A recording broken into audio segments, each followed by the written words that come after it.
창세기 2장 5절로 17절까지 말씀. 여호와 하나님이 땅에 비를 내리지 아니하셨고 땅을 갈 사람도 없으므로 들에는 초목이 아직 없었고 밭에는 채소가 나지 아니하였으며 안개만 땅에서 올라와 온 지면을 적셨더라. 여호와 하나님이 땅에 흙으로 사람을 지으시고 생기를 그 코에 불어넣으시니 사람이 생명이 되니라. 여호와 하나님이 동방의 에덴에 동산을 창설하시고 그 지으신 사람을 거기 두시니라.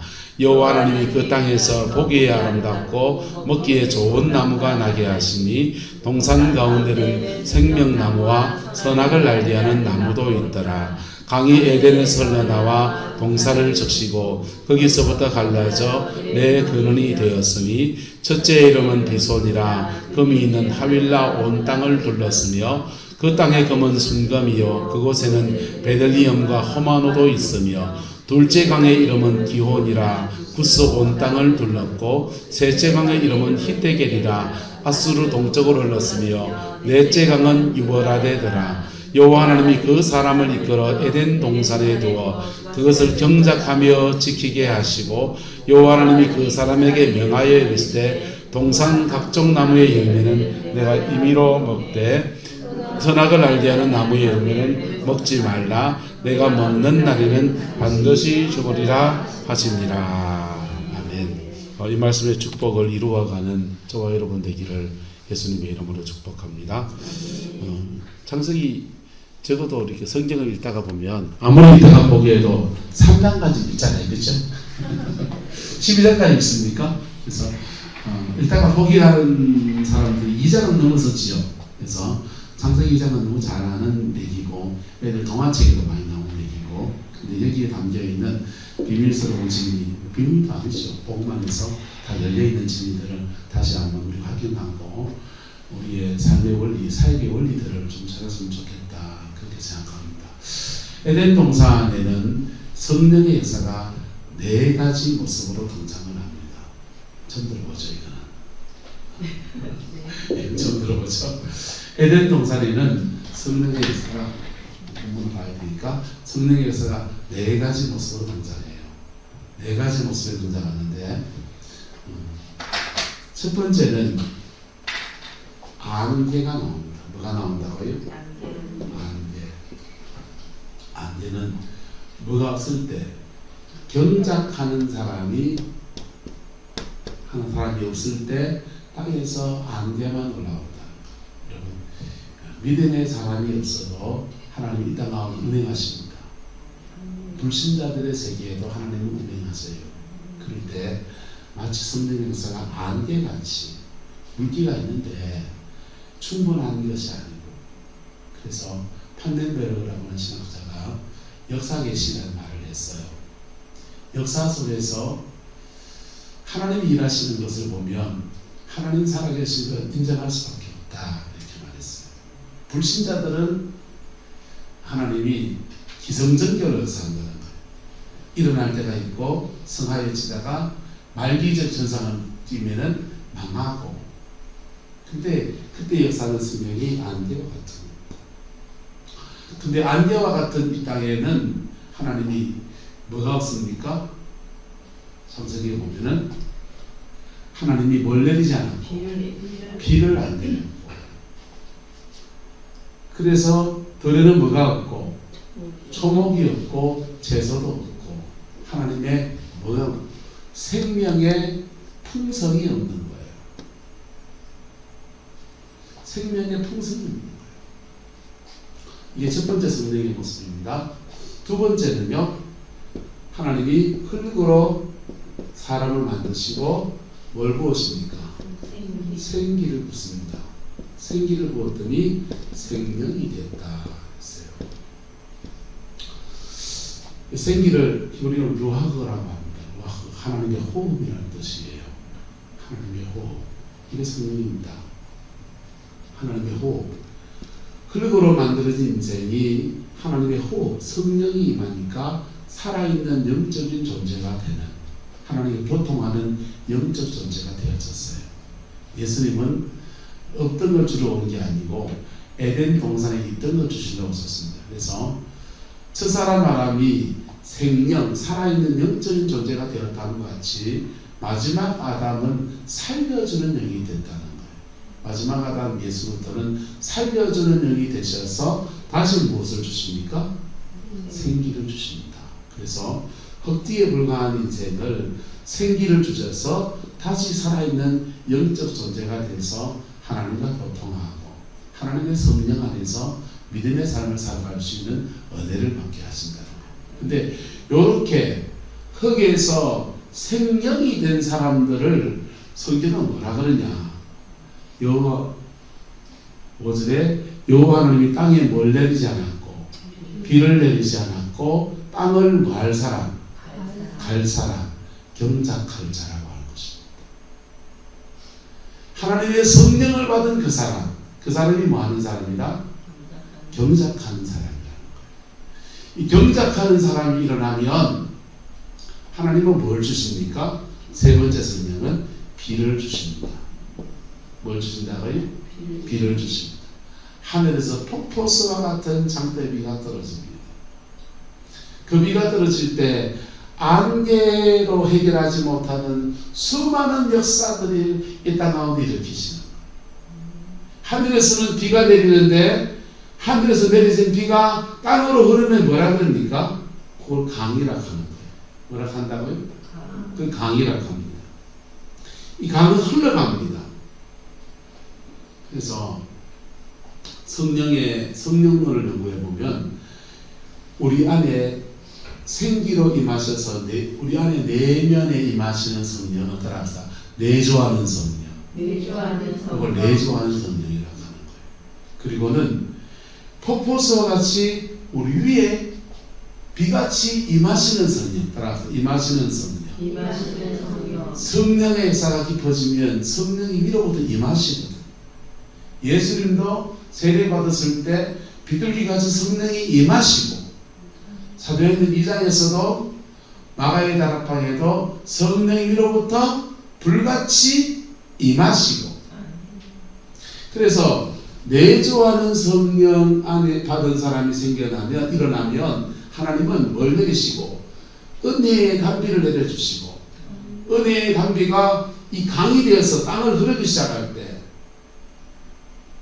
닿는 곳마다 살아나는 놀라운 역사가 에스겔의 말씀처럼 성전 문지방에서 물이 흘러나가는데 그 물이 닿는 데마다 살아나서 사회까지 다 살리는 놀라운 역사가 일어나는 거예요. 출발은 뭐냐? 내조하는 성령. 무슨 성령이요? 내조하는 성령. 저와 여러분 안에 성령의 내조하심이 충만해지기를 예수님의 이름으로 축복합니다. 그게 충만해지면 하나님은 은혜의 단비를 부어주시고 그 단비와 함께 강이 되어서 흘러가는 것과 함께 우리는 뭐 하느냐? 따라서 정복하라, 다스리라, 지키라. 뭐 세 가지 명령을 지킵니다. 에덴 동산에 세 가지 명령이 주어지는데 내 혼자 정복 못하는데 그 강물이 흘러가는 것과 함께 정복하라는 명령을 순종해 나갈 때 정복이 일어나는 돌파가 일어나고 정복이 일어나고 그리고는 정복되었으니까 하나님 앞에 경작하는 자로서 심고 거두는 원리를 따라서 축복을 만들고 사단은 계속 빼앗아가려고 하니까 그 지켜내는 이 세 가지 사명을 감당합니다. 이 세 가지 사명 감당할 때 세 가지 축복이 주어집니다. 뭡니까?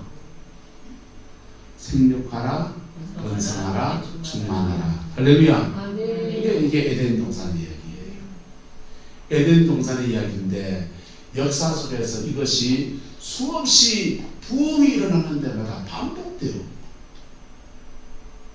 우리 대한민국의 부흥이 두 가지 갈래에서 일어납니다. 처음은 평양 대부흥운동이에요. 잘 알잖아요. 1907년에 그 부흥운동이 일어날 때 사람들이 이 조선 무지랭이 같은 사람들이 회개를 몰라요. 선교사들이 회개해야 된다라고 말을 하지만은 회개한 거 본 적이 없어요. 선교사 지도도 온갖 죄 짓고 하면서 갑질하고 하는데 회개를 보겠어요? 그저 교회 오면은 그냥 초콜릿도 주고 빵도 주고 애들 공부도 시켜주고 하층민으로 천민으로 살아가는데 교회 오면 사람 대접해 주니까 그래 교회 오던 분들이 1907년에 대부흥운동이 일어날 때 선교사가 먼저 1905년에 감리교 원산 감리교에서 먼저 터졌습니다. 그때 선교사가 조선 사람들한테 갑질했던 걸 회개합니다.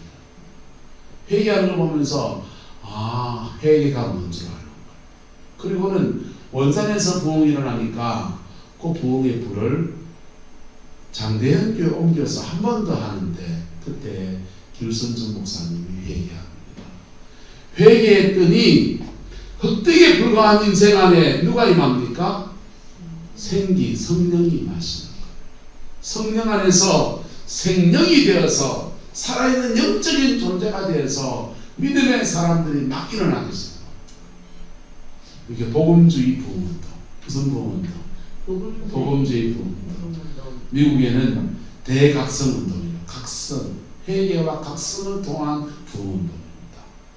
이렇게 부흥운동이 일어나서 성령 받은 사람들, 정말 회개하는 사람들, 진짜 복음을 가진 사람들, 이 사람들이 일어났을 때 하나님이 1950년대 한국교회 전생에 유례가 없는 새로운 부흥운동을 주십니다. 그게 기도원을 통한 부흥운동이에요. 브레이어 센터. 기도원들을 통해서 부흥운동이 일어나는데 김천에 있는 용문산 기도원에 시작된 부흥운동이 대구를 옮겨붙어서 대구에 열 몇십 개 교회를 이분이 장로님이니까 주일 예배를 인도하시거든요. 주일 저녁부터 해가지고 토요일 저녁까지 설교도 레파토리가 똑같아요. 새벽에는 우리가 회개해야 될 거, 낮에는 성령이 지금도 역사하시는가 성령의 은사, 저녁에는 이 시대가 어떠냐. 제발순교 시대 책도 썼잖아요. 그 당시 6.25 전쟁 끝나고 우리 시대가 어떻게 될 것인가. 시대에 대한 사명, 시대적 사명. 이분 원래 농민선보의 그 편집국장이었고 그랬기 때문에 시사에 밝은 분이어서 저녁에 시대 정신에 대해서 설교하신 거예요. 그걸 똑같은 레파토리 설교를 대구 시내를 뺑뺑 돌리면서 부흥회를 하는데 사람들이 오늘 듣고 내일 듣고 그 다음날 또 듣고 받고 나니까 은혜를 받고 나니까 그 다음 주에 또 듣고 눈땡이처럼 사람들이 구불러내면 계속 커집니다. 그래서 교회에서 수용이 안 되니까 대구에 조암산 기도원을 개척해가지고 조암산 기도원에서 성령의 물이 떨어지는 거예요. 그때 일어난 부흥운동이 따라서 임하시는 성령, 3단계 부흥입니다. 임하시는 성령, 하늘에서 비가 떨어지는 거예요. 은혜의 단비가 떨어져서 50년대 일어난 이 부흥운동이 6.25 전쟁의 심각한 상처와 범을 극복해 뛰어넘는 은혜를 줍니다. 그 부흥이 강의되어서 이 나라의 정치, 경제, 사회, 문화 전반에 흘러가는 데마다 정복이 일어나는 거예요. 정복이 일어나서 교육이 정복되고 산업이 정복되고 경제가 정복되고 교회가 정복되니까 교회에서 성장한다. 하나님의 놀라운 은혜가 이 땅을 덮어줬어요. 근데 오늘의 위기가 뭡니까? 돈은 많아졌는데 지켜내지 못하는 데 있습니다. 돈은 많아졌는데 지켜내지 못하는 데. 파수꾼이 되어야 될, 지켜야 될, 지켜주어야 될 교회가 자기 자신의 내부 정화도 안 되는 그런 현실 속에서 우리가 서 있어요. 하나님이 일하시는 원리는 어제나 오늘이나 똑같아요. 큰 부흥의 역사도 똑같고 작은 부흥의 역사도 똑같아요. 먼저는 성령 받은 한 사람에서 시작하는 거예요. 성령을 받은 한 사람에서 시작하는 거예요. 피 묻은 십자가에 자복하는 그 한 사람에서 시작하는 거예요.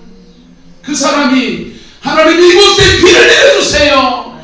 이 땅을 긍휼히 주세요. 간구할 때 은혜의 단비가 떨어지면서 그 비와 함께 강이 되어지면 이때부터는 동력해야 돼요.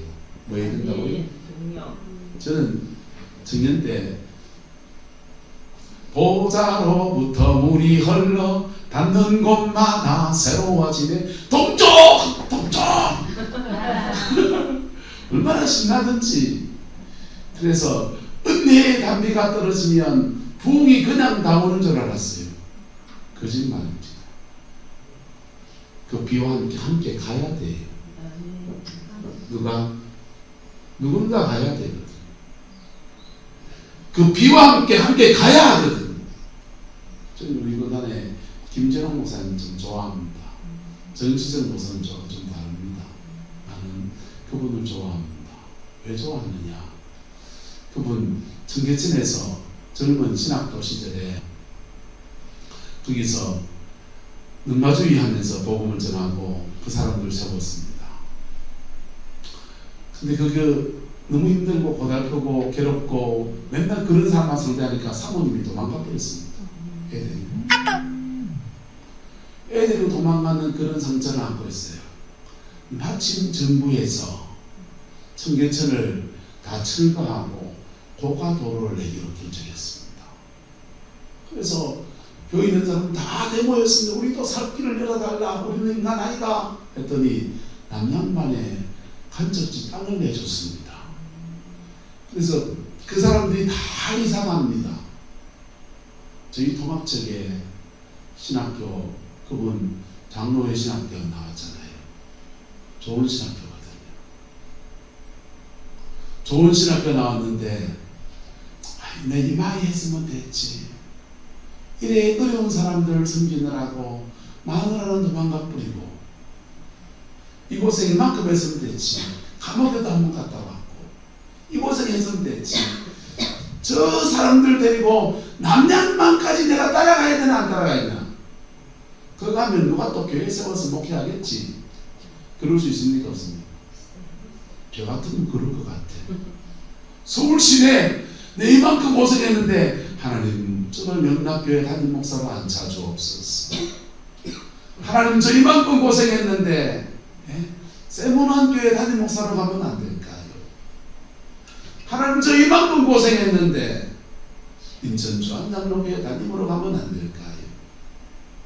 소망교회 담임으로 가면 안 될까? 우리 통합적 교회 교단임 교회입니다. 네? 자기 동기들이 목회하던 하용준 목사님 동기잖아요. 오늘은 교회 대책이었다. 근데 그분이요 하나님의 성령의 인도함 따라서 그 강과 함께 남양만으로 내려갑니다. 저는 그게 너무 위대하다고 생각해요. 여러분, 성령님의 역사는 옛날이나 지금이나 똑같습니다.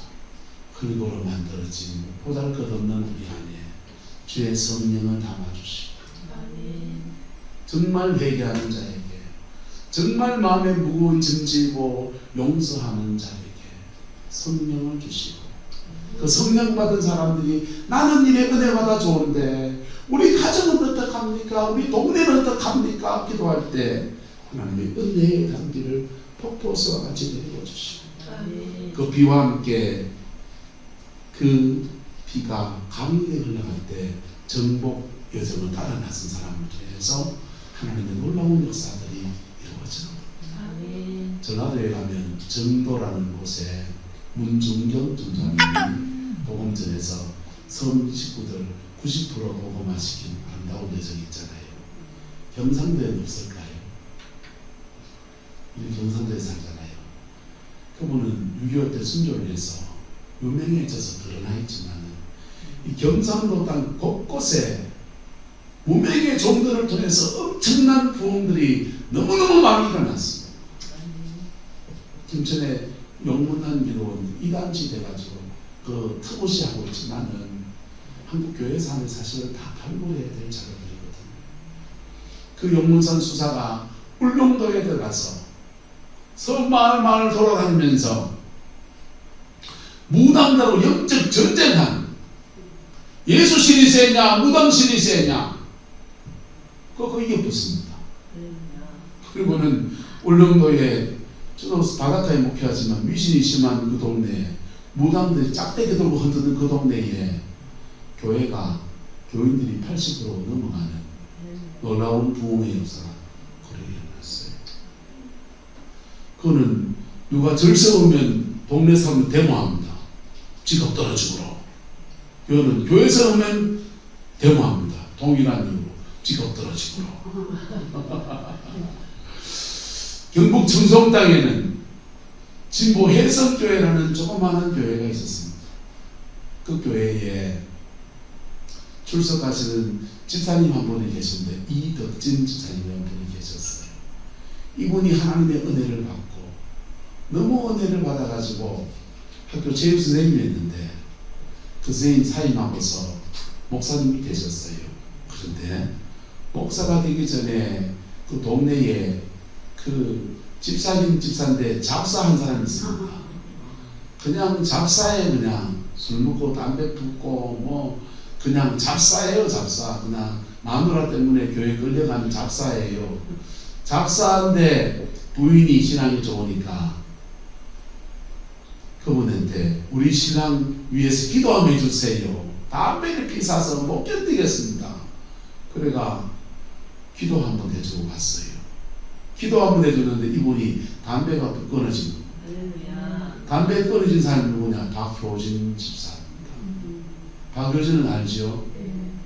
그분이 청송 진보 그 악질범죄 수임에 나는 보호감호소의 교도관이었는데 교도소 안에 박효진 장로 집사가 은혜를 받아서 그 안에 있는 교도소 사람들한테 제수를 대하는데 전에 술 먹고 담배 피우고 잡사로 대할 때 그래 사람을 대하는 것하고 은혜 받은 사람이 그 영혼을 대하는 게 달라집니다. 그 교회 교도소 안에는 박효진 장로, 교도소 바깥에는 진보 해성교회에 이덕진 집사, 목사님 됐습니다. 이덕진 목사. 그분이 신학 공부하러 서울로 완전히 이사가 부르고 난 뒤에는 거기에 2번 타자가 등장하는데 그분이 박순애 전사입니다. 누군지 압니까? 같은 교회 출신입니다. 박순애 전사. 그리고 박순애 전사 그 사람을 길러낸 사람이 이용우 목사. 이용우 목사님 모르시죠? 네. 영락교회 오지 않습니까? 출신이에요? 20년 전에 교회랑 가봤어요. 네. 한강영락교회 이용우 목사님 유튜브 많이 했죠. 마산에서 은퇴하셨는데 저는 그분이랑 3년을 목회를 같이 했습니다. 한강에서. 진보 해성교회 담임 전도사로 부임을 해서 보니까 새벽 기도에 한 사람 나오는 거예요. 목사님하고 사모님하고 청년 하나가 나오는데 그 청년이 박순애입니다.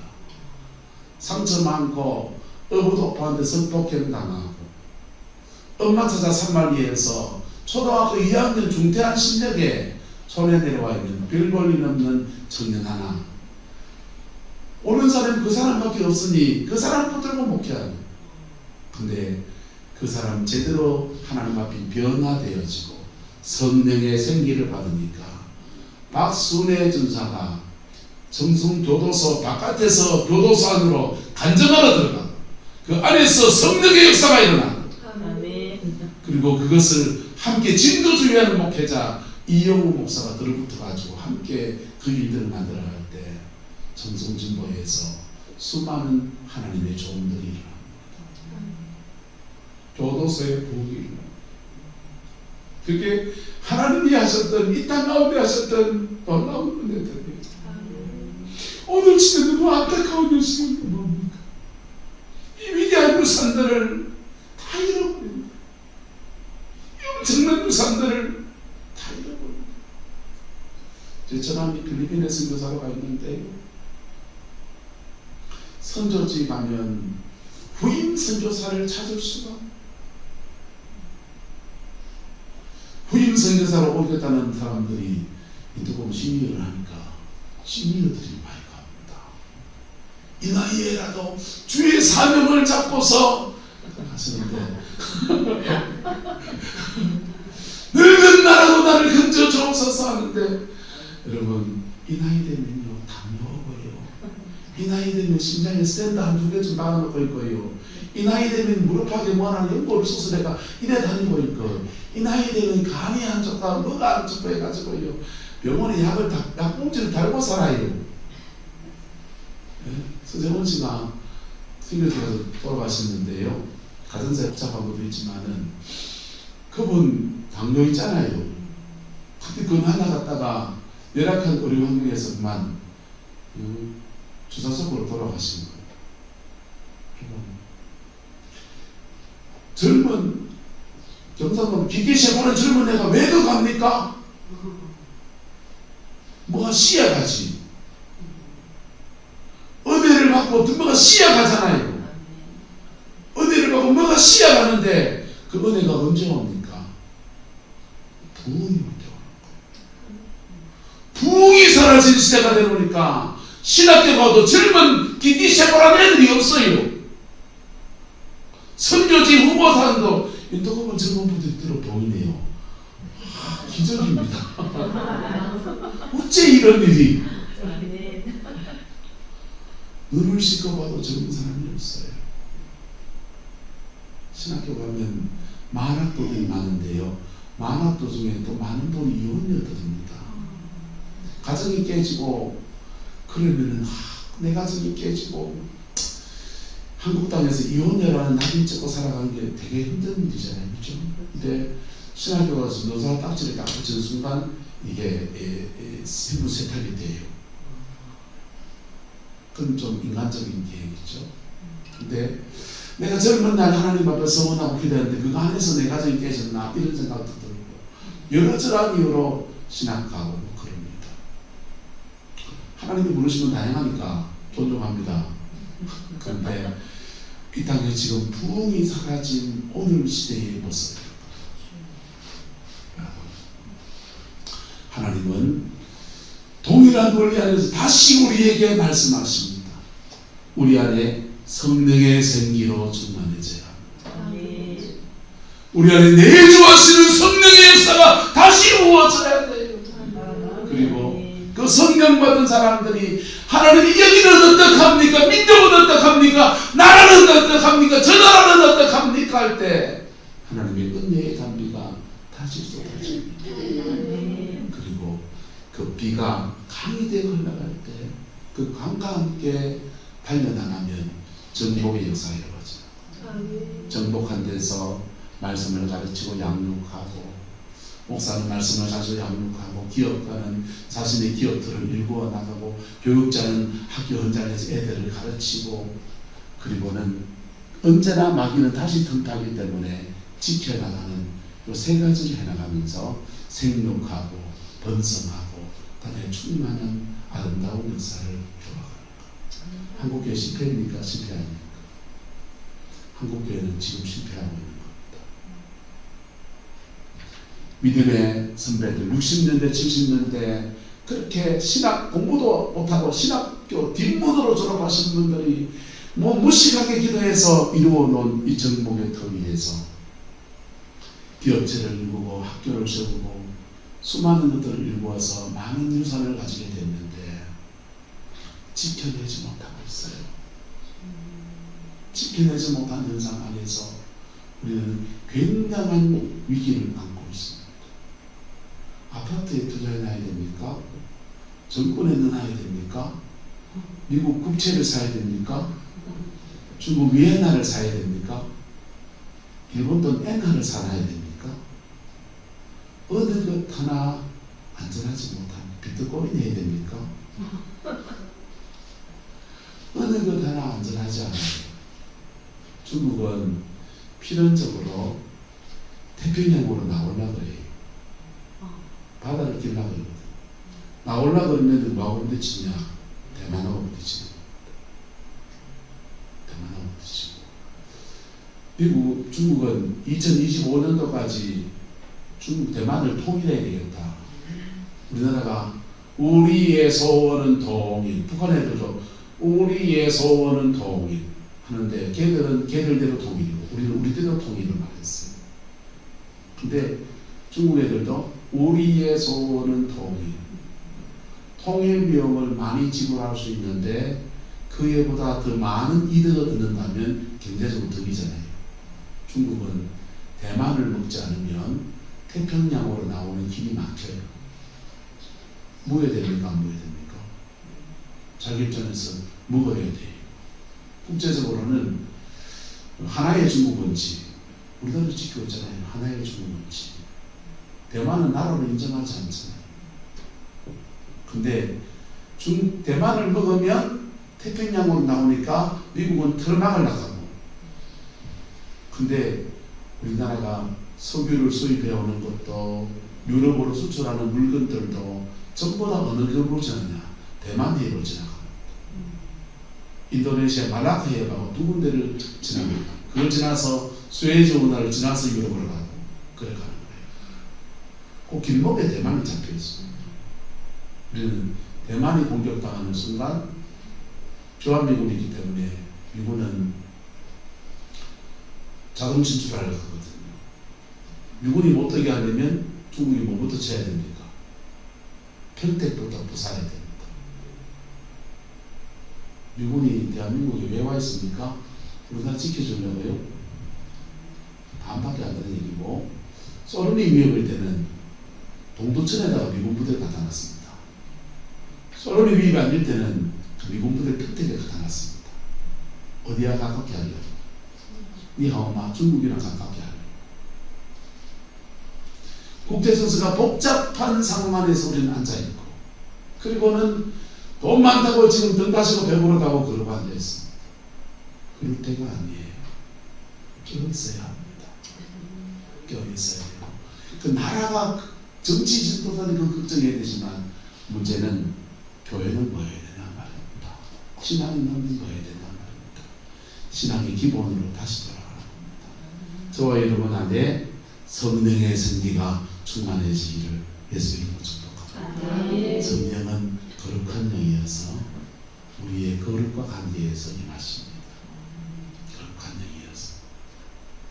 그리고 그 성령 받은 사람들이 문제 있는 그 터 위에서 은혜의 단비를 다시 구하는 거예요.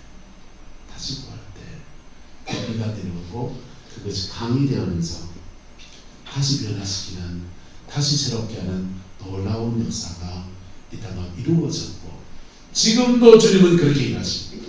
작은 부흥은 작게 그렇게 역사하시고, 큰 부흥은 크게 그렇게 역사하시고, 여러분의 가정 안에서도 이 은혜가 부러지기를 축복합니다. 여러분이 섬기는 교회 안에서도 이 은혜가 부러지기를 축복합니다. 목사 한 사람이 은혜 받고 그 사람이 성령 충만해지고, 하나님 우리 교회에 은혜의 단비를 부어주세요. 그러면 여기 은혜의 단비가 떨어져요. 그리고서 정복이 시작되는 거예요. 나태해지면요, 저 한 사람이 나태해지면 너와 내가 아니면 누가 지키랴? 지켜줄 사람 아무도 없습니다. 그러면 사단이 또 역사하면서 막 교회 실험하고, 우리 교회가 그렇거든요.